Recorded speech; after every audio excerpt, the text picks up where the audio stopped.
कोटा शहर काजी जुबैर अहमद व मौलाना फजले हक उलेमा-ए-किराम की अपील पर मुस्लिम पर्सनल लॉ बोर्ड का संशोधित बिल वापस लेने के लिए पूरे शहर के मुस्लिम समाज ने 9 बजे से 9:15 बजे तक घरों की बत्ती गुल करके आंदोलन किया। वक्फ कानून के खिलाफ बत्ती गुल प्रोटेस्ट कोटा में भी दिखा असर। 20 करोड़ मुसलमानों ने बत्ती गुल कर रचा इतिहास, उड़ाई सरकार नींद। All India Muslim personal law board की अपील पर काजी जुबैर अहमद व मौलाना फजले हक, मौलाना सईद मुख्तार, मौलाना अलाउद्दीन अशरफी की अपील पर 9 बजे से 9:15 बजे तक मुस्लिम पर्सनल लॉ बोर्ड का संशोधित बिल वापस लेने के लिए 15 मिनट अपने घरों की बत्ती बुझाने की अपील की थी। तंजीम उलेमा व इमामों के सचिव मौलाना कमरुद्दीन अशरफी ने बताया कि 15 मिनट बत्ती गुल कोटा जिले भर में की गई। केथुन, विज्ञानगढ़, स्टेशन क्षेत्र, लाडपुरा, बोरखेड़ा, रजानगर, गोविंद नगर में बत्ती गुल की गई। विशेष तौर पर घंटाघर, चंद्रघटा, मकबरा बाजार, सोनू कुरैशी उपमहापौर के नेतृत्व में 15 मिनट बत्ती गुल की गई। इस मौके पर मदार चिल्ला मस्जिद के इमाम हाफिज नसीम अख्तर, सदर कल्लूपीर, मुफ्ती शाहबाज आलम, मौलाना कमरुद्दीन अशरफी आदि मौजूद रहे। ये एहतजाज शांतिपूर्ण तरीके से किया गया। मुल्क में अमन, शांति, खुशहाली की दुआ की गई। इंडियन गवर्नमेंट ने जो मुस्लिम वक्फ बोर्ड बिल पर पास किया है, उसके खिलाफ भरपूर नाराजगी का इजहार करते हुए काजी शहर कोटा जनाब जुबैर अहमद साहब और तंजीम मसाजिद अहले सुन्नत शहर कोटा के सरपरस्त मौलाना फजले हक साहब, मौलाना सईद मुख्तार साहब, हजरत मौलाना अलाउद्दीन साहब और तमाम शहर के तमाम ही मस्जिदों के इमामों ने 9 बजे से लेकर के 9:15 बजे तक अपने घरों की, कारखानों की, दुकानों की, मस्जिदों की, मदरसों की लाइटें बंद करके इस बिल के खिलाफ भरपूर नाराजगी का इजहार किया है। और हमारी तमाम हिंदुस्तान भर के तमाम मुसलमानों की तरफ से इंडियन गवर्नमेंट से ये अपील है कि इस वक्फ बोर्ड के संशोधन बिल को वापस लें और नाराजगी के साथ 9 बजे से लेकर के 9:15 बजे तक जो लाइटें बंद की गई है, इस नाराजगी को हिंदुस्तान की हुकूमत समझे।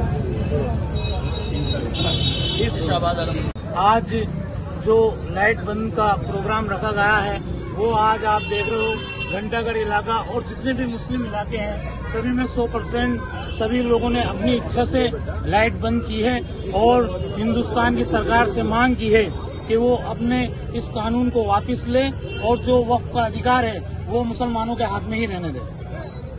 सर, रात का क्या कार्यक्रम था? बिस्मिल्लाहिर्रहमानिर्रहीम, अल्हम्दुलिल्लाह। All India Muslim personal law board के आह्वान पर ऑल इंडिया सुन्नी मिल्लतुल उलमा रज़ा एकेडमी और देश भर की तमाम संस्थाओं ने कश्मीर से कन्याकुमारी तक 20 करोड़ मुसलमानों ने बत्ती गुल आंदोलन को बत्ती गुल करके कामयाब किया। इसके लिए सबका शुक्रिया। हम कोटा शहर के काजी शहर और तमाम उलमाओं का भी शुक्रिया अदा करते हैं कि जिनके जद्दोजहद से कोटा शहर में ये बत्ती गुल कामयाब रहा। केंद्रीय सरकार से हम अपील करते हैं कि आप वक्फ को प्रशासनिक न समझें, बल्कि वक्फ जो है ये अल्लाह के नाम, जैसे होम मिनिस्टर साहब ने पार्लियामेंट में कहा था अल्लाह के नाम, उसका मतलब ये है कि जैसे मस्जिद अल्लाह के नाम है, इसी तरह वक्फ की जायदातें, कब्रिस्तान, खानकाहें, ये सब अल्लाह के नाम हैं। इस तरह मस्जिद बचाना हमारा फ़र्ज़ है, इसी तरह इन जायदातों को बचाना हमारा फ़र्ज़ है। हमारे इमाम आला हज़रत ने इस मुताल्लिक़ फरमाया है कि मुसलमान के लिए ये सब करना फ़र्ज़ है। वक्फ की हिफाजत हम हर हाल में करेंगे।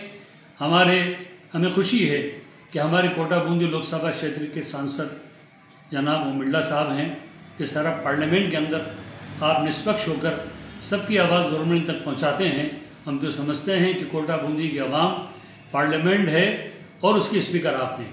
आप हमारी आवाज़ को माननीय प्रधानमंत्री तक पहुंचाएं और हो सके तो एक उच्च स्तरीय डेलीगेशन हमारा मिलाएं ताकि हम अपनी बात उन तक पहुंचाएं। अगर आप कर सकते हैं तो ये ज़रूर करें कि जिन लोगों ने वक्फ की प्रॉपर्टी पर कब्ज़ा कर रखा है और उसको खुर्दबुद कर रहे हैं, उनके लिए सब कानून बने ताकि प्रॉपर्टी कब्ज़े से निकले और उसका हक़ आम मुसलमानों को मिले। ये सब चीज़ें कानून में शामिल हैं। उम्मीद है कि हमारी अपील पर गौर फरमाएंगे। दर्द दिल की बात बरगे हिना पे लिखता हूँ मैं, दर्द दिल की बात शायद के रफ्ता रफ्ता लगे अहले दिल के हाथ। हमारी सदा ये आवाज़ हुकूमत ज़रूर सुनेगी और उस पर अमल करेगी। शुक्रिया। में कबूल फरमा और हिंदुस्तान अमन और सुकून अता फरमा। और हमारे उलमा जो हिंदुस्तान के उलमा है, जैसे हजरत अल्लामा मौलाना अल्लामा फजले हक असीरुल कादिरी साहब, मौलाना कमरुद्दीन साहब, मुफ्ती शाहबाज आलम साहब, मौलाना अलाउद्दीन साहब काजी शहर कोटा, जो पूरे कोटा के शहर के काजी हैं, उनके सबकी उम्र दराज अता फरमाए। उन सबको मिलकर एक साथ इस इत्तेदाद में हम सबको साथ देने की तौफीक अता फरमाए। रब्बुल आलमीन हमारी दुआओं को कबूल फरमाए और हिंदुस्तान में अमन और सुकून अता फरमाए। हिंदुस्तान जिंदाबाद, हिंदुस्तान जिंदाबाद, हिंदुस्तान जिंदाबाद। अस्सलाम वालेकुम।